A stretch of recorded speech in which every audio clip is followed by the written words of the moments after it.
बांग्लादेश से इस वक्त की बड़ी खबर। बांग्लादेश में एक ट्रेनर एयरक्राफ्ट एक कॉलेज कैंपस के ऊपर क्रैश कर गया। ये सेना का था, FGF-7 इसका नाम था। ट्रेनिंग के दौरान इसने 1:30 बजे लगभग ये विमान एक कॉलेज कैंपस के ऊपर क्रैश कर गया। लगभग 1:08 पर इस ट्रेनर एयरक्राफ्ट ने उड़ान भरी थी, जिसके बाद ये अपना संतुलन खो बैठा और लगभग 1:30 बजे मतलब मात्र 22 मिनट के भीतर ये एयरक्राफ्ट क्रैश हो गया। तस्वीरों में आप देख सकते हैं कि किस तरीके से आग लगी हुई है। जिस वक्त ट्रेनर एयरक्राफ्ट ये क्रैश हुआ, उस वक्त ये जो धुएं का गुबार था वो कई किलोमीटर दूर से देखा जा सकता था। मतलब कुछ थोड़ा सा मिलता जुलता नजारा वैसा ही था जिस तरीके से हमारे यहां अहमदाबाद में बोइंग का प्लेन क्रैश हुआ था 12 जून में।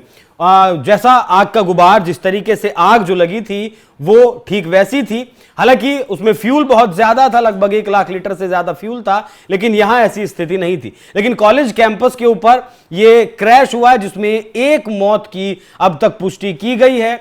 26 लोगों के घायल होने की खबर है। अफरा तफरी इतनी मची कि एम्बुलेंस से पहले ही लोग रिक्शा पर, ठेलों पर घायलों को अस्पताल पहुंचाने में मदद करने लगे। बांग्लादेश बॉर्डर फोर्स की 2 यूनिट यहां पर तैनात कर दी गई हैं।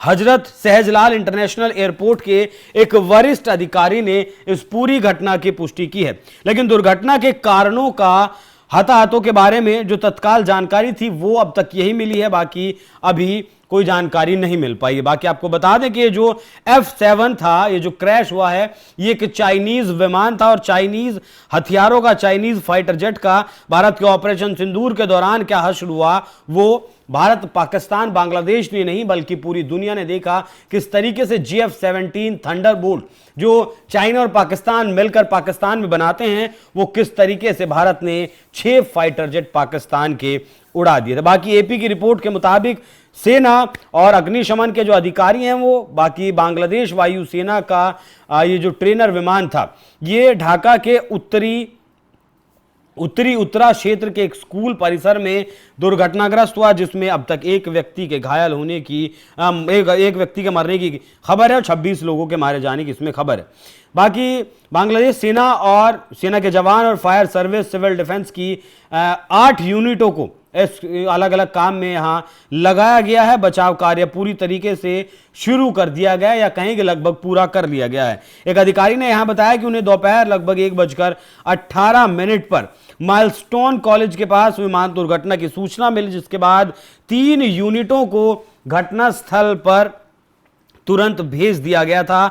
बाकी की जो 2 और यूनिट थी उन्हें सड़क को खाली करने के लिए, सड़क को तैयार करने के लिए लगाया गया था। माइलस्टोन कॉलेज के परिसर में आप देख सकते हैं किस तरीके से आग को बुझाने के लिए सेना के जवान जद्दोजहद करते हुए दिखाई दे रहे हैं।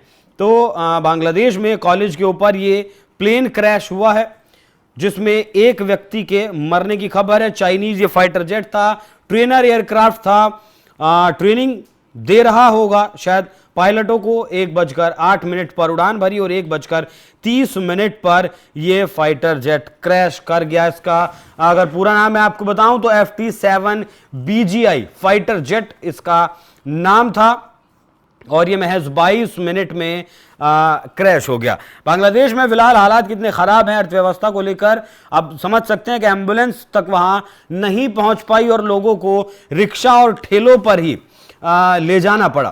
3 मंजिला ये इमारत थी जिससे विमान टकराया था। कॉलेज के जो फिजिक्स टीचर हैं उन्होंने लिखा है कि फाइटर जेट माइलस्टोन कॉलेज परिसर में बनी 3 मंजिला इमारत से टकराया। जब हादसा हुआ उस वक्त वो कॉलेज 10 मंजिला इमारत में खड़े थे। जब फाइटर जेट पास ही की 3 मंजिला इमारत से टकराया, उसके बाद अफरा तफरी मच गई। छात्र इमारत में फंस गए। कॉलेज के शिक्षक और कर्मचारी उन्हें बचाने के लिए दौड़े। कुछ ही देर में सेना के जवान पहुंचे और बचाव कार्य शुरू हुआ। बाकी जो इस प्लेन को उड़ा रहे थे पायलट्स, उनके बारे में जानकारी अभी तक पुख्ता तौर पर नहीं मिल पाई है कि वो सुरक्षित हैं या वो भी हताहत इस घटना में हुए हैं। ठीक वैसे ही हुआ था जैसे कि अहमदाबाद में हुआ था, प्लेन क्रैश हुआ था और मेडिकल कॉलेज की बिल्डिंग के ऊपर जाकर क्रैश हुआ था, जिसमें तमाम जो डॉक्टर्स थे, ट्रेनी डॉक्टर्स थे, उनकी भी मतलब उनके हताहत होने की खबरें हमने देखी हैं। तो फिलहाल तक अपडेट इस मामले में ही है। बांग्लादेश में एक ट्रेनर एयरक्राफ्ट J7 चाइनीज जो फाइटर है, इस पर गौर करिएगा, चाइनीज ये फाइटर जेट है और ये क्रैश कर गया। बाकी जो भी कुछ अपडेट इस मामले में होगी आप तक हम पहुंचाते रहेंगे। नमस्कार।